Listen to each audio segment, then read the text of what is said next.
Both the Hindu and Muslim sides have rejected mediation in the Gyanvapi dispute, saying the matter should be decided through the courts. The parties appeared before the mediation center in Varanasi under the Supreme Court's Samadhan Samaro initiative, that is, Supreme Court action for mediated adjudication and disputes harmonization across nations, which aims to encourage amicable settlement of pending disputes ahead of a special Lok Adalat scheduled from August 21st to 23rd. After the proceedings, Hindu side counsel Madan Mohan Yadav said the Muslim side had informed the mediator that several similar cases were pending before the Supreme Court and that it would abide by the court's final verdict instead of opting for mediation. He said the Hindu side also retaliated its position, maintaining that the Gyanvapi side belonged to the original Kashi Vishwanath temple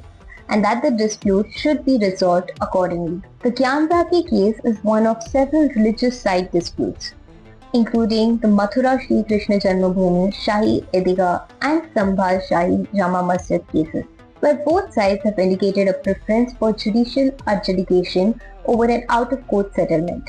The dispute centers on competing claims over the religious character of the Gyanvapi complex adjoining the Kashi Vishwanath temple.